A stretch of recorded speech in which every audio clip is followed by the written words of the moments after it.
आप अगर वोट प्रशांत जी को देते हैं तो नहीं बोल पाएंगे, अपनी मांग क्या रखेंगे।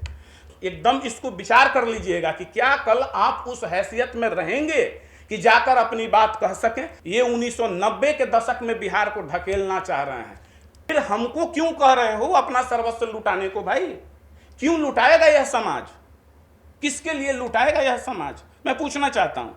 आप नहीं समझ रहे हैं प्रशांत जी के कुचक्र को। कितना बड़ा खंजर इन्होंने भोंका है ब्राह्मण समाज के एक बेटा, एक माँ के पीठ में। उन पर भी लगातार उनको खुलेआम गाली दे रहे हैं, चोर है, अपराधी है, भ्रष्टाचारी है, फलान है, ढेकान है, सब कह रहे हैं। तो शायद उनकी जमानत बच जाए। ऑन द रिकॉर्ड मैं कैमरे पर कह रहा हूँ, आप लिख लीजिएगा, जमानत बच जाए तो ऊपर वाले के उनके माता पिता जी का आशीर्वाद होगा। इसका जादू जब तक चला तब तक चला, इसके बाद अब वो खाक छानने लगे। नमस्कार, आप देख रहे हैं देशवा न्यूज और मैं हूं आपके साथ अंजलि तिवारी। देखिए, बांकीपुर का चुनाव जो है वो 30 तारीख को होने वाला है और बांकीपुर जो उपचुनाव होने वाले हैं उसमें त्रिकोणीय लड़ाई जो है वो नजर आ रही है।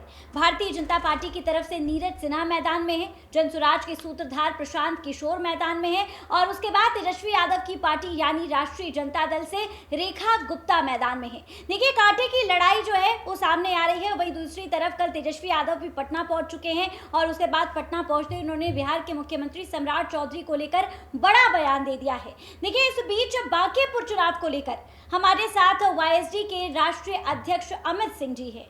देखिए सर, बांकीपुर का उपचुनाव होने वाला है, तो किस तरीके से इस लड़ाई को देखते हैं? क्या जो सीट है वो बीजेपी ले जाएगी या फिर प्रशांत किशोर जो है, जो इतना अच्छा प्रभाव लोगों के बीच छोड़ रहे हैं, चाय पर चर्चा कर रहे हैं, उनकी होगी सीट, या फिर तेजस्वी यादव भी अब मैदान में है, कुछ समय बाद जो है वो चुनाव प्रचार के लिए आएंगे? मतलब किसकी ये सीट होने वाली है?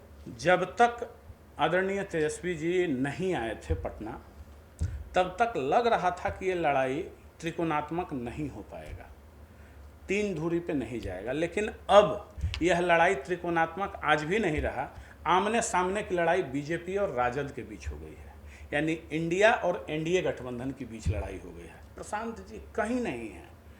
कल तक उनकी ये आशा भी थी कि शायद उनकी जमानत बच जाए। ऑन द रिकॉर्ड मैं कैमरे पर कह रहा हूँ, आप लिख लीजिएगा, जमानत बच जाए तो ऊपर वाले के उनके माता पिता जी का आशीर्वाद होगा। नहीं बच सकता है। आप अभी एक बात और बोली कि प्रशांत किशोर जी बहुत, मैंने आपके हिसाब से बहुत बड़े रणनीतिकार हैं। जी, वो अपने आप को खुद कहते हैं। जी बिल्कुल। थोड़ा सा समय आपका लेंगे, मुद्दा बांकीपुर से हटके है। जी। मैं कहता हूं और मैं यह प्रमाणित करूंगा ऑन द रिकॉर्ड कैमरे पे कि वो कोई रणनीतिकार नहीं है, वो सिर्फ परिस्थितियों से उत्पन्न एक रणनीतिकार थे। आज की तिथि में मीडिया इन्फ्लुएंसर, सोशल मीडिया इन्फ्लुएंसरों के गैंग के हेड हैं और कुछ नहीं है। कैसे इतनी बड़ी बात हम कह रहे हैं। बिल्कुल। आप याद कीजिए, प्रशांत किशोर जी का पदार्पण हिंदुस्तान की धरती पे वर्ष 2011-12 में होता है, गुजरात में। राजनीतिक तौर पे जो वो कहते हैं उन्हीं के अनुसार चलेंगे, उन्हीं के डेटा पे, मैं कोई डेटा नहीं दे रहा। जिस वक्त सोशल मीडिया इंडिया में 11 और 12 में कितने % लोग तक पहुंच थी, स्मार्टफोन कितने हाथों में थे, वो एक ऐसा दौर था। उस वक्त भी महाभारत और रामायण सीरियल चला करता था और आपको याद होगा कि रामायण में जिन्होंने प्रभु राम का रोल किया, माता सीता की रोल की, लोग उनको ही राम समझने लगते थे, उनको ही माँ सीता समझते थे, उनका निकलना दूभर हो गया था। वही वो समय था। वहाँ से ये चलना शुरू किए। ये कहते हैं हमने नरेंद्र मोदी जी को जितवाया। अरे साहब, थोड़ा सा चिंता कीजिए। नरेंद्र मोदी जी का अपना जनबल था। आपने क्या किया? उसमें पेंट पहुंचाया। नया यूट्यूब, उस समय ट्विटर, इंस्टाग्राम, फेसबुक कितने लोग जानते थे। अब जो लोगों के, जिनके पास भी मोबाइल था या जो टीवियों पर प्रचारित करवाई जाती थी बातें, वही जनता सच समझती थी। लेकिन यह डिजिटल क्रांति जो शुरू हुआ 2016 से, यहां से कंपैरिजन मैं स्टार्ट करूंगा। जब हाथ में ये मोबाइल फोन, स्मार्टफोन आ गया, वो देन रिलायंस का था, रिलायंस जियो का, जब ये फ़ोन हाथ हाथ में जब चला गया, तब लोग यह समझने लगे कि जिसका जितना प्रचार किया जाता है इसका मतलब ये चीज़ बिक नहीं रहा है मार्केट में, इसलिए उसका प्रचार होता है। सामान्य सा आप भी समझते हैं। आप एक लड़की हैं, कॉस्मेटिक्स का प्रचार बहुत सारा आता रहता है, तो ये आपके भी दिमाग में है कि ये मार्केट में चल नहीं रहा है इसलिए इसका प्रचार कर। अब फैक्ट बात भी है कि जो प्रोडक्ट खुद ब खुद बिकेगा उसका प्रचार क्या करना। तो अब पब्लिक यहाँ से समझ जाती है। तो ये कैसे औंधे मुंह गिरना शुरू होते हैं 15-16 के बाद। फिर कहाँ चली जाती है इनकी स्ट्रैटेजी। लास्ट में ये बंगाल पकड़ते हैं। बंगाल में शिक्षा दर और ये चीज बहुत बड़ा, उसका मतलब शहरीकरण बंगाल का उतना है बट ग्रामीण इलाका भी बहुत ज़्यादा है। तो इसका जादू जब तक चला तब तक चला। इसके बाद अब वो खाक छानने लगे। जब बंगाल से चले थे और बिहार से जब नीतीश कुमार जी उनको बाहर निकाले थे तो वो भाग कर गए बीजेपी के पास। तो बीजेपी ने कहा चलिए हटिए, आप साइड पकड़िए, अब आपकी आवश्यकता नहीं है। तब भाग कर गए राहुल गांधी जी के पास। तो उन्होंने कहा कि भैया आपकी स्पेशलिटी किस चीज़ में है। उनके एफिडेविट में आप देखिए ना, MHA लिखते हैं, मैनेजमेंट ऑफ हॉस्पिटल एडमिनिस्ट्रेशन, जबकि ये सरासर गलत है। जिस इंस्टीट्यूट का नाम ले रहे हैं वो इंस्टीट्यूट डिप्लोमा करवाती है, न कि हॉस्पिटल एडमिनिस्ट्रेशन में। तो आपका एक्सपर्टीज, आप पत्रकार हैं तो आपकी एक्सपर्टीज पत्रकारिता में है, और आप पॉलिटिशियन कैसे हो गए। आप एक्सपर्टीज पत्रकार हैं तो आप वाटर रिसोर्स के एक्सपर्टीज नहीं हो सकते हैं, पॉल्यूशन कंट्रोल के एक्सपर्ट नहीं हो सकते हैं, डिजास्टर मैनेजमेंट के एक्सपर्ट नहीं हो सकते हैं। ठीक उसी प्रकार से प्रशांत किशोर जी के पास कौन सा एक्सपर्टीज था, हॉस्पिटल मैनेजमेंट का। तभी वहां उनकी पत्नी भी डॉक्टर हैं, मैं उनको इन चीजों में नहीं लाना चाहता हूं, ये उचित भी नहीं है, माफी चाहेंगे। तो इनके पास अनुभव है हॉस्पिटल का, हेल्थ सेक्टर में काम करने का, माल न्यूट्रिशन पे काम करने का, बिहार में ही पल्स पोलियो अभियान का देखे थे काम। और आप राजनीतिक रणनीतिकार, तो ये तथाकथित राजनीतिक रणनीतिकार हैं। और मैं इसीलिए बोला कि ये परिस्थिति जन्य राजनीतिक रणनीतिकार, और इनका सोशल मीडिया का टीम इनको बनाया है, ना कि ये हैं। ठीक है, अब दूसरा सवाल आप बताइए। देखिए, जिस तरीके से कल तेजस्वी यादव की एंट्री हो गई है, लेकिन अगर देखिए, अगर आप पिछली तस्वीरें भी देखें तो तेजस्वी यादव की जो उम्मीदवार है रेखा गुप्ता, वो दूर दूर तक मैदान में नजर नहीं आ रही थी, क्योंकि उनके जब सहयोगी तेजस्वी यादव ही नहीं है तो उनको आखिर प्रमोट कौन करेगा। ठीक है, अब प्रचार प्रसार जो है आप देख सकते हैं, तेजस्वी यादव पहुंचे हैं, और ये लड़ाई जो है प्रशांत किशोर वर्सेस जो है बीजेपी के उम्मीदवार नीरज सिन्हा के पक्ष में नजर आ रही है। बांकीपुर से आखिर जनता जो है, काया समाज का वोट सबसे ज्यादा है, आप स्वर्ण समाज से आते हैं, तो सबसे ज्यादा वोट जो है वो किस उम्मीदवार को मिलेगा। आप दो प्रश्न की हैं। सबसे ज्यादा वोट अगर मिलेगा तो वो भारतीय जनता पार्टी के कैंडिडेट्स को मिलेगा। क्यों मिलेगा? देखिए, राजनीति अंक गणित पर चलता है। ठीक है, बेस्ट किसको देगा, मैक्सिमम मास लेवल पे, पिछड़ा अति पिछड़ा दलित समाज किसको देगा, वो एनडीए को देगा। क्यों देगा? एक एक वोट की मैं कारण बताता हूं। प्रशांत किशोर जी डे फर्स्ट से लगातार नीतीश कुमार जी को सबसे पहले इस बिहार में यह कहने वाला कि इनकी दिमागी स्थिति का जांच करवाइए, दिमागी हालत खराब हो चुकी है। यह प्रोपेगेंडा किसने शुरू किया? प्रशांत जी ने। आज सम्राट चौधरी मुख्यमंत्री हैं, वो भी पिछड़ा अति पिछड़ा समाज से हैं, उन पर भी लगातार उनको खुलेआम गाली दे रहे हैं, चोर है, अपराधी है, भ्रष्टाचारी है, फलान है, ढेकान है, सब कह रहे हैं। तो आपको अति पिछड़ा पिछड़ा समाज वोट दे देगा। अब आइए सवर्ण समाज पे। कैस्ट समाज तो मतलब दो चार वो अगर गलती से दे दे तो दे दे, नहीं तो फौरन भी नहीं पड़ेगा, बोहनी भी नहीं होगी आपकी उसकी। अब राजपूत, भूमिहार, ब्राह्मण समाज से ही हम चलते हैं। कितना बड़ा खंजर इन्होंने भोंका है ब्राह्मण समाज के एक बेटा, एक माँ के पीठ में। क्या कहा इन्होंने भरत तिवारी के माँ को? वहां जाकर गला फाड़ फाड़ कर कह रहे थे कि 15 दिन में नगर न्याय नहीं मिला तो हम सम्राट चौधरी के घर को घेर लेंगे, प्रदर्शन करेंगे, पटना में मजबूर कर देंगे सरकार को। और बिहटा बुलाते हैं। कल उनकी माँ ने यह बयान दिया, हम सुनकर दंग रह गए। कोई व्यक्ति राजनीति के लिए इतना बियॉन्ड मतलब बिलो द बेल्ट जा सकता है, आई कांट बिलीव दैट। लेकिन लगा हमें कि विश्वास नहीं हुआ। फिर हम अपने साथी से कांटेक्ट किए वहाँ, तो बोला कि भैया मैं आपको वीडियो भेजता हूं उनके परिवार का, और वो वीडियो भेजा, हम दंग रह गए। बताइए, उनको कह रहे थे कि आप चलिए प्रचार करने मेरे लिए, तब हम आपको यहां से लीगल सपोर्ट देंगे। सोचिए ये कितना बड़ा खंजर भोंकने, भरत तिवारी के परिवार वालों को कि आप चलिए मेरे लिए प्रचार करने, उनकी मां को। बताइए, जिसका बेटा गए हुए अभी चंद महीने भी नहीं बीता है साहब, और उसको आप कह रहे हैं कि चलिए प्रचार करने। उस मां का हृदय है इतना मजबूत, झांसी की रानी भी हिल जाती, वो भी हिल गई थी, अपने बच्चे को अपने पीठ पे बांध के ही वो युद्ध भूमि में गई, तो ये मां कैसे कर लेती। तो ब्राह्मण समाज भी इनका चरित्र समझ गया। अब रहा भूमिहार और राजपूत समाज का।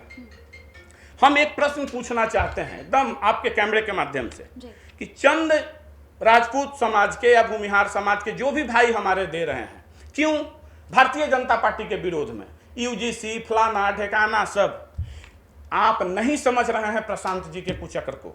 ये 1990 के दशक में बिहार को ढकेलना चाह रहे हैं।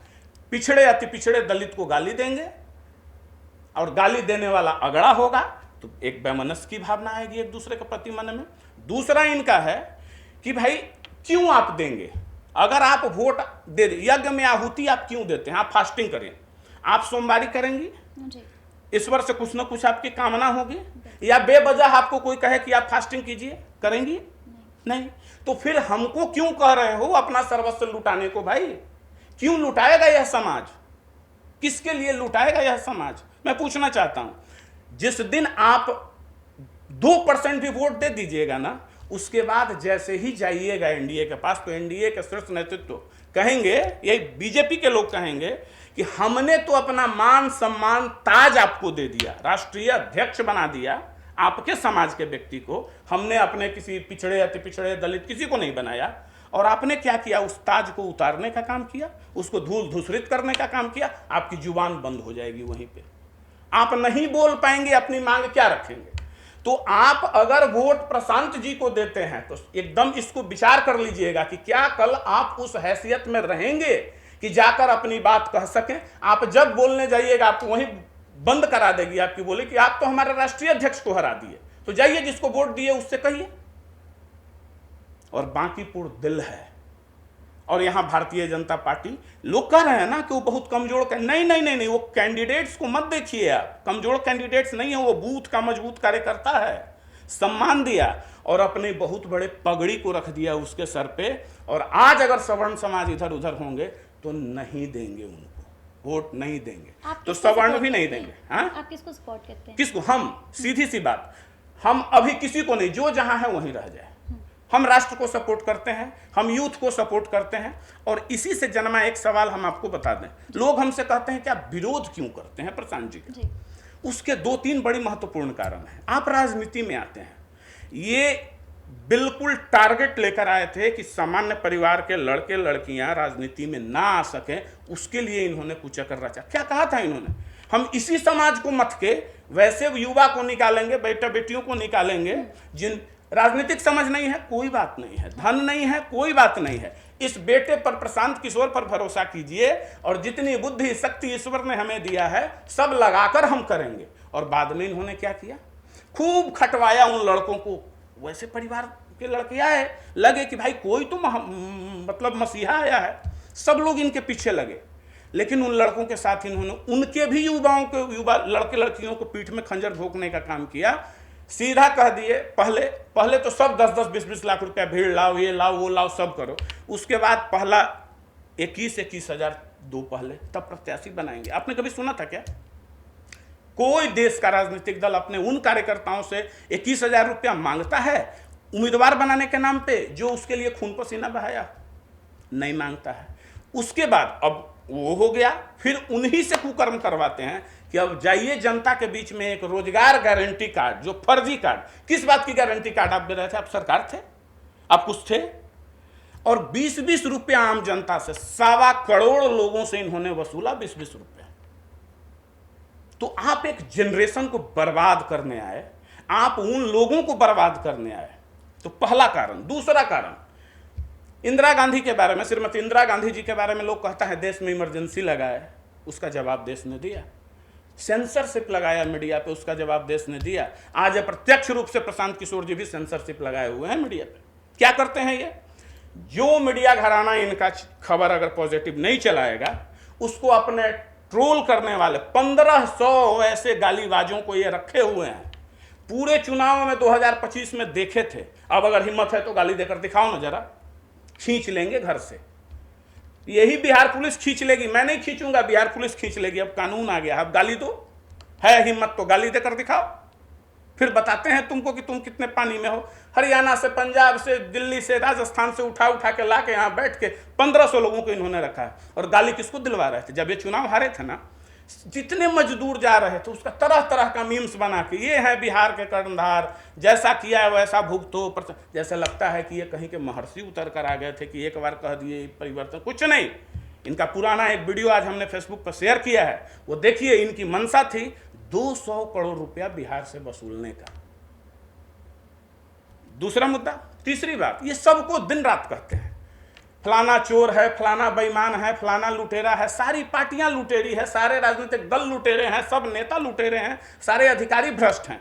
और ये आए हैं हिमालय पुत्र, गंगा पुत्र है, राजा हरिश्चंद्र के बाद इनका नंबर है। तो जरा इनसे पूछिए, आंख में आंख डालकर इनसे पूछिए कि साहब कौन से धंधा करके आपने 2021 में 8 लाख रुपया आपकी वार्षिक आय थी और 2025 में 100 करोड़ पहुंच गई? कैसे? कौन सा ऐसा धंधा है? जरा बिहार के युवाओं को बता दीजिए। तो आप वही किए ना, उन्हीं राजनीतिक दलों के घर में काम किए, उन्हीं के लिए पोस्टर बैनर डिजाइन करने का काम किया, उनके लिए रणनीति बनाने का, तथाकथित रणनीति बनाने का काम किया, नारा गढ़ने का काम किया, और वही पैसा तो आपके पास आया। तो आप ईमानदार कैसे? वही चोरी का पैसा आप ही के हिसाब से, अगर वो चोर हैं, डकैत हैं, लुटेरे हैं, जनता के पैसे को उन्होंने लूटा, तो वही पैसा तो आपके पास आया। तो ये सब कारण हैं, और मैं विरोध करता रहूंगा जब तक ये अपना चाल चरित्र और चेहरा स्पष्ट नहीं करेंगे। खुले तौर पर कैमरे पर कह रहा हूं, मुझे किसी का डर नहीं है, किसी बात की घबराहट नहीं है। ना मैं चोर हूं, ना डकैत हूं, ना बालू माफिया हूं, ना शराब माफिया हूं। तो ऐसे लोगों को राजनीति में आने से रोकना हम लोगों का लक्ष्य होना चाहिए। देखिए, एक छोटी सी तस्वीर है जो शायद आपने भी देखी होगी। बीजेपी के उम्मीदवार हैं नीरज सिन्हा, जिनको बीजेपी वाले जो है संजय सरावगी जो है वो छुपाते हुए नजर आ रहे थे। मीडिया के साथ जो इंटरेक्शन है वो बहुत कम कराते हुए नीरज सिन्हा का नजर आ रहे थे। ऐसा क्यों? और देखिए, इससे पहले भी आपने देखा कि पहले उम्मीदवार अभिषेक बंटी रहे, फिर कुछ कारणों की वजह से उन्होंने अपना नॉमिनेशन जो है वापस ले लिया। फिर नीरज सिन्हा आते हैं। नीरज सिन्हा को भी जो पब्लिक इंटरेक्शन है उनसे काफी दूर रखा जाता है। इसका कारण क्या हो? हाँ, अब देखिए, सबसे पहली बात कि हम बीजेपी के प्रवक्ता नहीं है, इसलिए जवाब नहीं देना चाहिए। लेकिन चूंकि हम आप पूछ दी हैं तो नहीं, हाँ, जनरल हम पूछते हैं। वो बूथ का अध्यक्ष, सामान्य गरीब परिवार का लड़का, जिसके माता पिता नहीं है, कैमरा तो दूर दूर तक, पार्टी में कैमरा कौन फेस करता है? प्रवक्ता, बड़े लीडर्स। क्या कभी को जो मीडिया घराना आज यह कह रहा है कि इनको बोलने नहीं आता है, ये कैमरा देखकर भागते हैं, इनको बचाया जा रहा है, मैं उन्हीं से हाथ जोड़कर बस आप सबसे पूछना चाहता हूं कि आप कभी इसके पूर्व जाकर उनके मंडल में नीरज सिन्हा के सामने माइक लगाए थे क्या? क्या आपने मौका दिया? हम दोषी नहीं हैं, आप लोकतंत्र के चौथे स्तंभ हैं, तो उनको आपने मौका दिया था क्या? तब कहते कि अरे देखिए, हम तो इस समय से इनको मौका दे रहे हैं, लेकिन ये तो व्यक्ति एकदम अनपढ़ जाहिल है, इसको तो बोलना ही नहीं आता। तो जो व्यक्ति कभी कैमरा फेस नहीं किया, जो कभी सोचा नहीं, आप यहां बैठी हैं, आपको अभी इंटरव्यू करते करते नरेंद्र मोदी जी का कॉल है, कि नाम नहीं जान रहे हैं आपका, कि बाबू आपको केंद्रीय मंत्रिमंडल में शपथ लेना है, आपकी मानसिक स्थिति क्या होगी? अभी क्या स्थिति होगी? तो उनके लिए तो वही हुई ना, वो बेचारे पर्ची बांट रहे थे, मंडल अध्यक्ष हैं, बूथ अध्यक्ष हैं, और उनको कॉल आता है मुख्यालय से, तो सोचा भी नहीं होगा, लगा होगा कि कोई फ्रॉड तो नहीं कर रहा है भाई मेरे साथ, कि भाई आपको उम्मीदवार बना दिया गया है।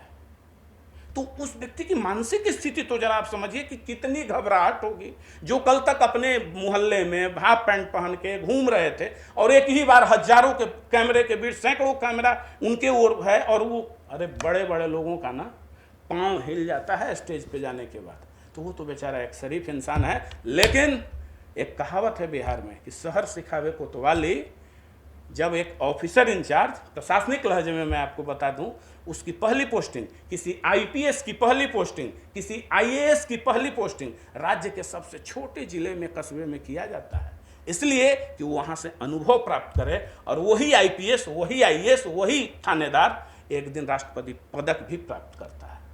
तो इससे बड़ा जवाब इनके लिए कुछ नहीं होगा। देखिए, बहुत धन्यवाद सर, बहुत विशेष जानकारी जो है वो आपने हमारे साथ साझा की है। बांकीपुर उपचुनाव तो है 30 तारीख को, और देखिए चुनावी नतीजे जो है वही डिसाइड करेंगे कि क्या चीज़ें हैं। प्रशांत किशोर कितना अपना प्रभाव लोगों के बीच छोड़ पाते हैं, कितने लोगों के दिल में अपनी जगह बना पाते हैं, और वही नीरज सिन्हा और वही तेजस्वी यादव की जो उम्मीदवार रेखा गुप्ता है, ये तीनों लोगों के लिए है कि चुनावी नतीजों के बाद ही ये फैसला हो पाएगा कि वो लोग कितना जो जनता का मन है वो जीत पाते हैं। फिलहाल इस खबर पर आपकी क्या कुछ राय है, हमें कमेंट के माध्यम से ज़रूर साझा करें, और ऐसी तमाम खबरों के लिए हमारे साथ बने रहें देशवा न्यूज़ पर।